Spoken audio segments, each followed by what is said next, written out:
ఇదే మేము అధికారంలో ఉన్నప్పుడు ఒక చిన్న ఘటన చెప్తాం.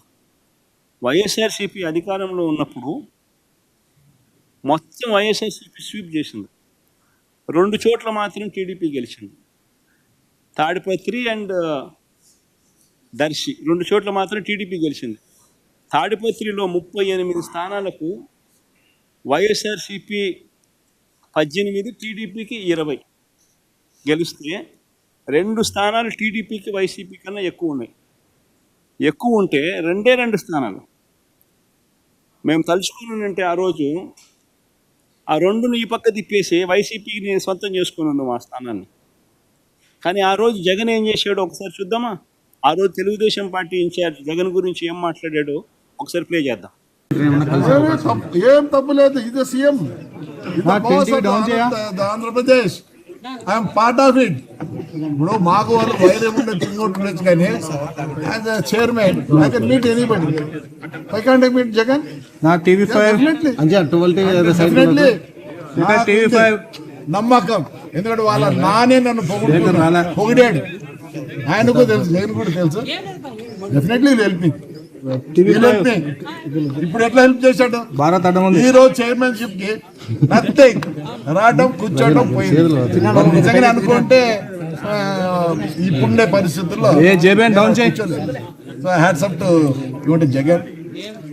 ఈరోజు నిజంగానే ఇప్పుడుండే పరిస్థితుల్లో మేము చైర్మన్ అయినామంటే ఫండ్స్ తెస్తే హ్యాట్స్ ఆఫ్ టు జగన్ అని చెప్పి తెలుగుదేశం పార్టీకి సంబంధించిన ఇన్ఛార్జు జగన్ గురించి అన్న మాట. That is called governance. ప్రజాస్వామ్యంలో ప్రజలకు రక్షణగా ఉండాల్సిన బాధ్యత ప్రభుత్వాన్ని. అలాంటి ప్రభుత్వం ఎలా ప్రవర్తిస్తుంది అన్నది వెరీ వెరీ ఇంపార్టెంట్ ఆస్పెక్ట్.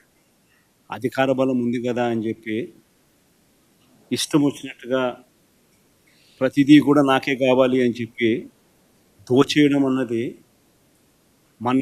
మనది కాని పదవులు కూడా మనకు రావాలి అని చెప్పి ఆశపడడం అన్నది తప్పు. ఈ పెద్ద మనిషి చంద్రబాబు నాయుడుకి జ్ఞానం, బుద్ధి రెండూ లేవు కాబట్టి రాష్ట్రం ఈ మాదిరిగా పరిపాలన చేస్తూ ఉన్నాడు కాబట్టి రాష్ట్రం నిజంగానే ఇంత అధ్వానమైన పరిస్థితిలో ఈరోజు. ఇప్పటికైనా కానీ త్వరగా ఎన్నికలు రావాలని ఇది జమిలి గిమిలి అంటూ ఉన్నారు. తొందరగా, ఎంత తొందరగా వస్తే అంత తొందరగా మంచిది. ఎంత తొందరగా వస్తే ఈ మనిషిని ఎప్పుడెప్పుడు పంపించాలా అని చెప్పి ప్రజలందరూ కూడా ఎదురు చూస్తూ ఉన్నారు. ఇప్పటికే చంద్రబాబు నాయుడు గారిని ప్రశ్నించే స్వరాలు ఇప్పుడు పెరిగినాయి. రాబోయే రోజుల్లో చంద్రబాబు నాయుడు గారిని చొక్కా పట్టుకునే రోజులు కూడా దగ్గరలోకి వస్తాయి.